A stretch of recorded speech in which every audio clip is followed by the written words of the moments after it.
Today we're going to make oven roasted baby carrots.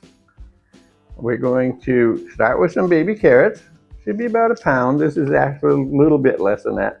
And then some olive oil. And on my carrots, I'm going to put just a little bit of rosemary.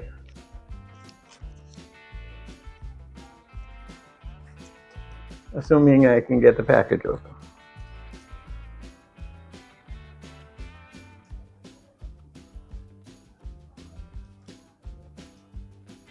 And I'm also going to put just a little bit of black pepper. And then they're going in the oven at, today they're going in at 450 because I'm also baking potatoes. And they'll be in there for 15 or 20 minutes. Let's get them in the oven.